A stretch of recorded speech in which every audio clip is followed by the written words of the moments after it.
If you've heard anything about Anthem, even if you've never played the game, you're pretty much aware of the loot situation. Being that loot is ridiculously hard to get, or anything of any decency, and when you do get something of decency, odds are the rolls are not the greatest. The dev team at BioWare is well aware of this, and they've actually gone back to work on the core foundation such as the endgame, the loot grind, and the entire cycle of the game. Granted, as I've stated in, unfortunately, several videos recently, they've had to postpone a few items on the roadmap to do so. But in the meantime, it is rather unfortunate. It's kind of a barren wasteland with the rare occasion of you getting a decent legendary or a decent masterwork popping up every here and there. So the question is, while they're working on the new progression system and new loot and so on and so forth, does that mean that they should just, flip on the switch that allows Anthem's loot to just rain? But before we get into that, what's going on, all of you fantastic freelancers? My name is William, and wow, has it been a while since I've actually done that intro. But as I stated before, we are going to be talking about if Anthem should turn on the loot, at least in the short term while they're working on the new loot system. To kick things off, yeah, they're working on a new loot system. The devs have even confirmed that, and they are actively working on it, as far as we are aware. They even had a job application go out for a new loot producer, and it looks like they may have been hired, considering that role is off their official webpage. What can they do in the interim?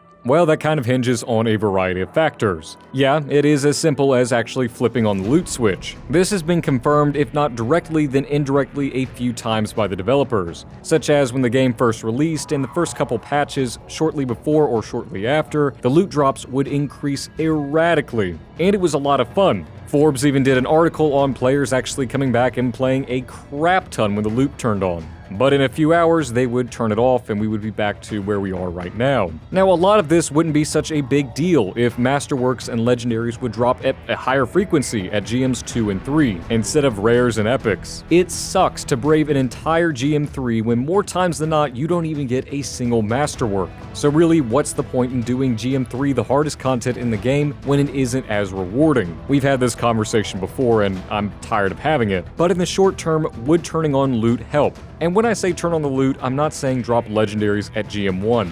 I'm saying up the frequency that they drop at GM2 and 3, essentially increasing the drop rate of everything across the board. So instead of there being maybe, say, a 5% chance of legendaries dropping at GM1, you amp that up to 10% or 15%. Likewise, at GM3, if it's currently at maybe 20%, up that up to 40 or 50% of the odds of you getting a legendary. The other side of the loot problem is, well, basically, even if I was to get a legendary, the inscriptions would be crap, and if you get a legendary maybe once every 40 hours, there's a huge issue with that. And more times than not, people are using Masterworks instead of Legendaries because they hit harder or they have better stats because you get them at a higher frequency. So increasing the drop rate of the Legendaries would help in the short term, as you would be able to get more Legendaries and hence maybe better inscription rolls. I'm not saying turn on the inscription rolls, as in give us better inscription rolls. I would actually rather earn them, but earn them through getting more loot, and getting more loot at a higher frequency. It kind of balances out crappy inscriptions on that roll.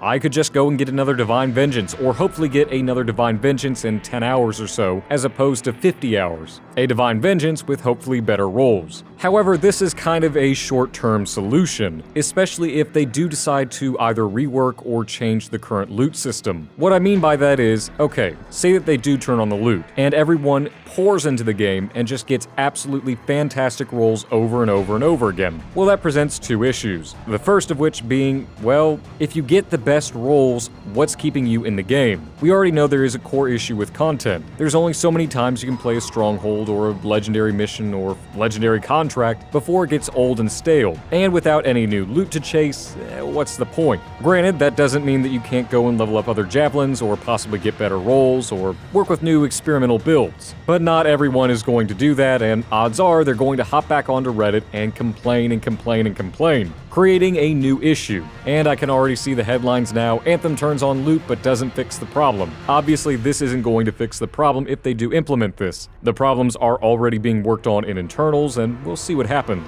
The other problem with getting these great rolls is for the future of Anthem. Anthem. Say that they do fix the whole loot system and something is new or changed. What's going to encourage you from playing or trying it if, well, you already have the best rolls that you can possibly get in the game? Nothing's going to encourage you to come back. And odds are when they fix the loot, they're not going to have too much new content to give us, considering they've had to dedicate most of their time to fixing the gameplay issues. One of the methods I've mentioned before, and this was kind of my whole thesis long ago, like I think the first 2 weeks of the game, on how to fix the loot in Anthem, and that was the tier system. Like you would get tier 1 items in GM1, tier 2 items in GM2, and tier 3 items in GM3, with each tier going up better and better inscriptions and better base stats. Theoretically, they could bump back down the items. Essentially, if you got a legendary weapon with god rolls, it would probably be bumped back down to tier 1 or tier 2, not the god tier of amazingness. Granted, this doesn't mean that they are going to implement a tier system and could look like anything, but that's one of the other issues that I foresaw, that maybe it would be harder to implement the loot system or get people to try it out if they already have the best stuff and changes aren't made. So yes, in the short term, it would be a great thing to do. Give players what they've wanted for ages. Summon the loot. Let them keep on getting legendaries and masterworks with better and better possible rolls as they get more and more of these items. However, for the long term, it's hard to say, especially without knowing what they're going to do with loot. While yes, it's as simple as flipping a switch essentially, there's just way too many factors and variables. But what do you all think of the Anthem team quote-unquote turning the loot back on? Do they have anything to lose? Would the short term outweigh the long term? Let me know what you all think in the comment section below, as I really do read through all of your comments, and they do mean a lot to me, especially those that have great conversational potential. Also, if you want to stay up to date on all things about your game Anthem, then be sure to leave a like and subscribe, as it really does help me out, and turning on the bell notification allows you to get our videos the minute they come out. A very special and monumental thank you to my patrons for their generous donations and support of Anthem. As I said in a previous video, I am working on a brand new system for Patreon. I will still be keeping the same tiers, but I will be modifying the goals and the rewards and a bunch of other things to make it really feel like you're getting the bang for your buck with the channel. I still don't have a timeline when that will be rolling out, but hopefully that'll be coming within the next few weeks. But again, a special thank you to my patrons and channel members. I couldn't do it without you all. And as always, I hope all of you fantastic freelancers have a phenomenal day as always, and I'm looking forward to seeing you all in the next video very soon. And remember, freelancers, we are strong alone, but we are stronger together.